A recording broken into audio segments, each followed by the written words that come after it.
Good morning, students. Today we proceed our lecture. Last lecture में हमने trigonometric फार्मूले हमने बहुत सारे देखे थे. Sine x plus sine y, cos x plus cos y, sine x plus y, different type के फार्मूले. आई थिंक 21 या 22 फार्मूले थे. होप सो आपको वो सभी को लर्न हो गए होंगे और आपकी एक्सरसाइज भी आपने कंप्लीट कर ली होगी. अगर किसी को कोई डाउट है तो वो मुझे पर्सनली कांटेक्ट कर सकता है. आज हम अपना लेक्चर आगे प्रोसीड करते हैं. तो आज का जो मेरा टॉपिक है, हमारी जो लास्ट एक्सरसाइज होगी वो ट्रिग्नोमेट्रिक इक्वेशंस पे बेस है. तो किसको हम ट्रिग्नोमेट्रिक इक्वेशंस कहेंगे? सीधी सी बात है, आपने 10th क्लास में पढ़ा होगा और भी आप जानते होंगे कि क्वाड्रेटिक इक्वेशन हम पढ़ के आए हैं, लीनियर इक्वेशंस हम पढ़ के आए हैं, क्यूबिक इक्वेशंस हमने पढ़ी हैं. तो मतलब जैसा नाम वैसा ही काम. तो ट्रिग्नोमेट्रिक इक्वेशंस में क्या होगा? ऐसी इक्वेशंस जिसमें मेरी ट्रिग्नोमेट्रिक फंक्शंस की इन्वॉल्वमेंट हो. तो ट्रिग्नोमेट्रिक फंक्शंस की इन्वॉल्वमेंट मतलब sine x, cos y, different type की इक्वेशंस. तो जब इक्वेशन होती है तो उसका सॉल्यूशन भी होगा. अच्छा, यहाँ पे हम सॉल्यूशन की बात करते हैं तो ट्रिग्नोमेट्रिक जो इक्वेशंस होती हैं उनके सॉल्यूशन जो मेरे होते हैं दो टाइप के होते हैं. फर्स्ट टाइप होगा मेरा प्रिंसिपल सॉल्यूशन. कौन सा? Principal solution. सेकंड सॉल्यूशन को मैं नाम दूंगा जनरल सॉल्यूशन का.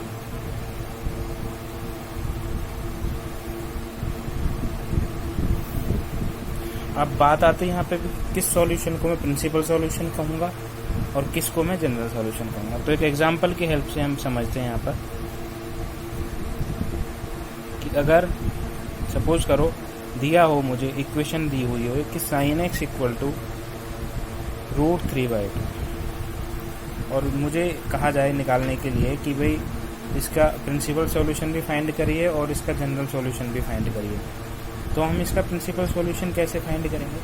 प्रिंसिपल सॉल्यूशन का मतलब है कि जो एक्स है साइन, ये एंगल जो है, इस एंगल की वैल्यू 0 से और 2 पाई के बीच में आए. मतलब इक्वल टू 0 हो सकता है लेकिन 2 पाई से लेस हो. तो जो भी एक्स की वैल्यू आएंगी 0 से 2 पाई के बीच में, उन जो वैल्यूज का जो सेट होगा उसको मैं प्रिंसिपल सॉल्यूशन का नाम दूंगा.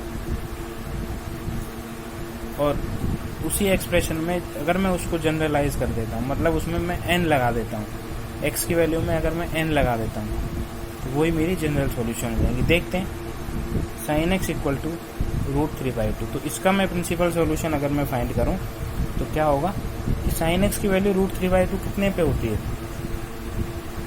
60 पे होती है, यानी π/3 पे. तो मैं इसको ऐसे लिख सकता हूँ साइन π/3 इक्वल टू √3/2. और कितने पे होगी? 2π/3 पे होगी.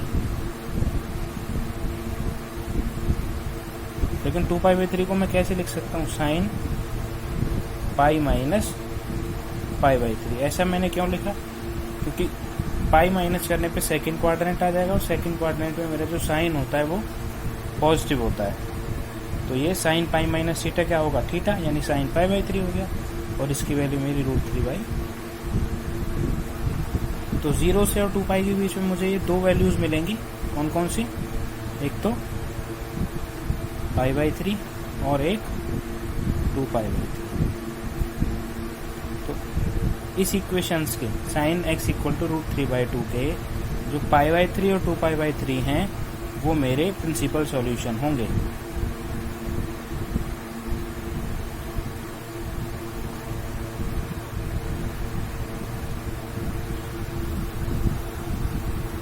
कुछ मेरी रिजल्ट हैं या थ्योरम मैं उनको कह सकता हूँ जो कि मुझे जनरल सॉल्यूशन के लिए हेल्प करेंगे.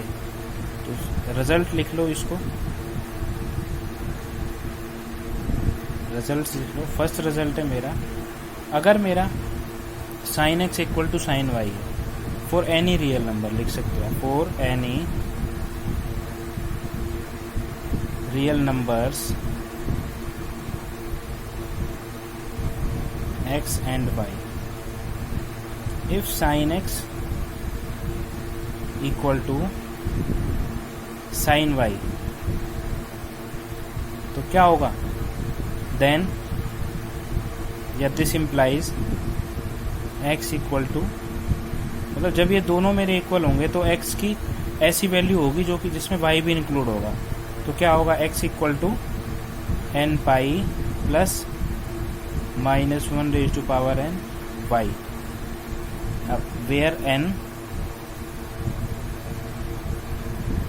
बिलोंग्स टू z, z क्या होगा सेट ऑफ इंटीजर्स।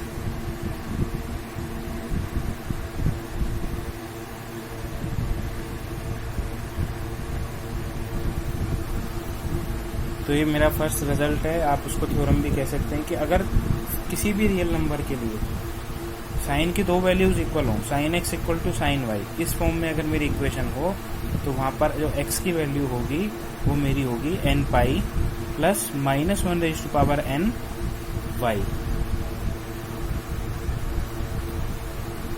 नेक्स्ट जो हमारा रिजल्ट है, for any real number x and Y,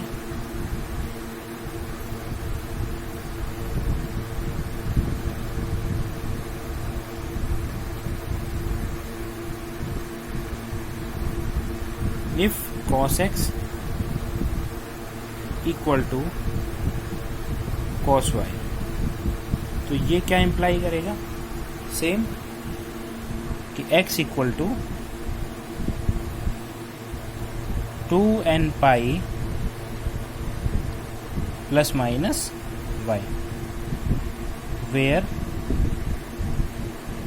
n belongs to set of integers z। ये आपका सेकंड थ्योरम है या सेकंड रिजल्ट है कि अगर मेरा cos x equal to cos y होगा तो जो मेरा जनरल सॉल्यूशन होगा वो किस टाइप का होगा कि x equal to 2n pi plus minus y। Next third हमारा,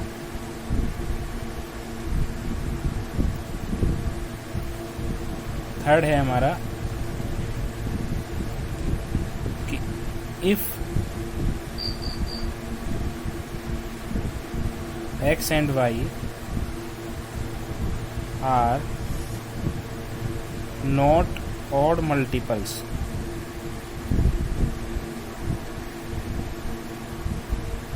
of pi by 2, then if tan x equal to tan y, अगर इस टाइप की इक्वेशन हो मेरे पास तो ये क्या इम्प्लाई करेगा कि x equal to n pi plus y, where n belongs to set of integers. तो ये मेरा थर्ड रिजल्ट है, अगर if x and y are not odd multiples of pi by 2, मतलब कि आपको पता है कि tan की वैल्यू पाई बाई 2 पे नॉट डिफाइंड आती है, तो इसमें यही बात कही गई है कि ऑड मल्टीपल ना हो पाई बाई 2 के, तो जो अगर tan x equal to tan y है तो मेरी जो सॉल्यूशन, इसका जनरल सॉल्यूशन होगा वो होगा x equal to n pi plus y। तो अभी हमने लास्ट जनरल सॉल्यूशन के बारे में देखा कि 3 थ्योरम्स और 3 रिजल्ट मैंने देखे थे यहाँ पर। तो नेक्स्ट ये एक एग्जांपल कह लीजिए, क्वेश्चन कह लीजिए आप, तो ये है इक्वेशन दी हुई है आपको, ये आपको सॉल्व करनी है, sine 2x minus sine 4x plus sine 6x equal to 0। तो मेरे पास इसमें एक ही लॉजिक निकल करके आता है कि मैं इसको sine 6x plus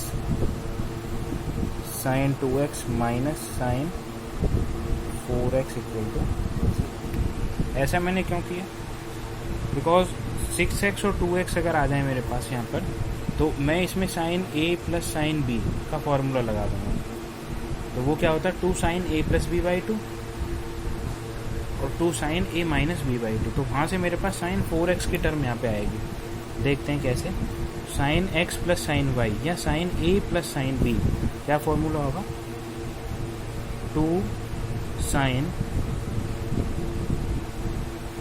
a plus b by 2 into cos a minus b by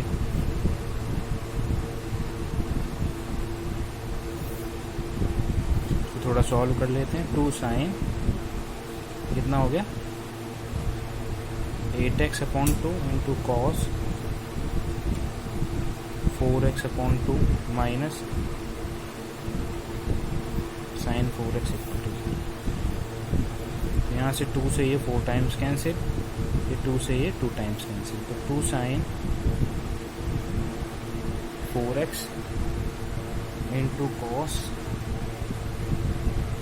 2x minus sine 4x equal to 0। तो यहाँ पर मैं साइन 4x कॉमन ले सकता हूँ। साइन 4x मैंने कॉमन लिया, तो फिर मेरे पास क्या बचा 2 cos 2x minus 1 equal to. यहाँ से क्या होगा कि एक तो आएगा मेरे पास साइन 4x इक्वल टू 0। तो ये दोनों का जो प्रोडक्ट है वो 0 है, तो उसमें क्या हो सकता है कि या तो ये 0 होगा या ये 0 होगा। और क्या हो सकता है मेरे पास 2 cos 2x minus 1 equal to 0। और मैं थोड़ा सा इसको पीछे वाली इक्वेशन को सॉल्व कर लेता हूँ। तो यहाँ से क्या आएगा 2 cos 2x इक्वल टू 1 और cos 2x इक्वल टू 1/2। तो देखिए अगर साइन 4x इक्वल टू 0, मतलब इसकी वैल्यू कब 0 होगी, साइन की वैल्यू कब 0 होती है, 0 पे होगी, पाई पे होगी, 2 पाई पे होगी, 3 पाई पे होगी। तो ऐसे हम कैसे लिखेंगे, जनरलाइज कर देते हैं इसको कि यहाँ से जो 4x है वो कितना हो सकता है n पाई, यानी x की वैल्यू कितनी हो गई n पाई/4। एक तो यहाँ से x की वैल्यू मेरे पास निकल गई है। और cos 2x इक्वल टू 1/2, यानी 1/2 cos की वैल्यू कब होती है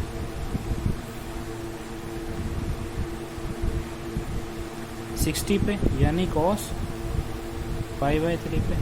और अभी हम सेकंड थ्योरम आप अपनी चेक करिए, उसमें हम पढ़ के आए हैं अगर cos x equal to cos y हो तो जो x की वैल्यू है यानी ये वाला जो एंगल है वो इक्वल टू क्या होगा 2n pi plus minus y के।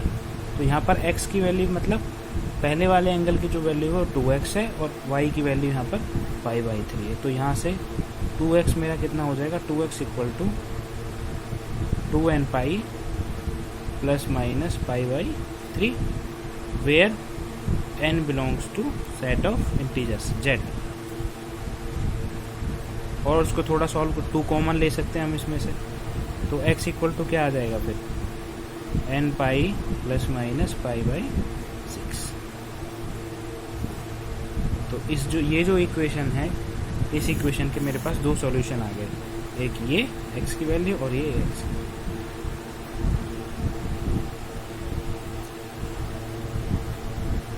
तो अब आप होमवर्क नोट करेंगे, कुछ क्वेश्चंस आप होमवर्क में करेंगे। फर्स्ट क्वेश्चन है आपका solve 2 cos square x plus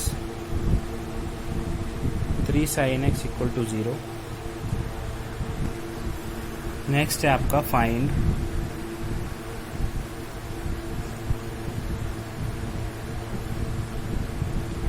principal and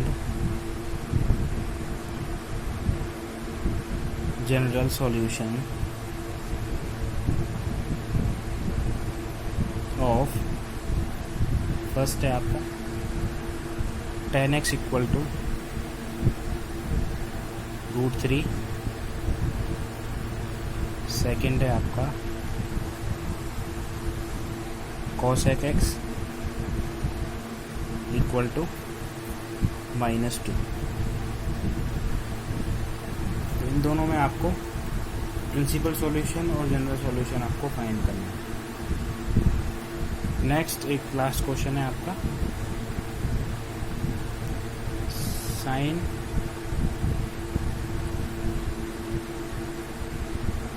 x plus में sine 3x plus sine 5x equal to 0। ये आपको जनरल सॉल्यूशंस का फाइंड करना है, ये इक्वेशन आपको सॉल्व करना है। तो ये आपके 3 क्वेश्चंस हैं होमवर्क के लिए। बिल्कुल आप इन क्वेश्चंस को करिए। अगर कोई भी कैसी भी प्रॉब्लम होती है इस चैप्टर के रिगार्डिंग या किसी भी और कोई डाउट हो किसी का भी, तो आप बिल्कुल मुझसे पर्सनली कांटेक्ट कर सकते हैं व्हाट्सएप पर या फ़ोन करके।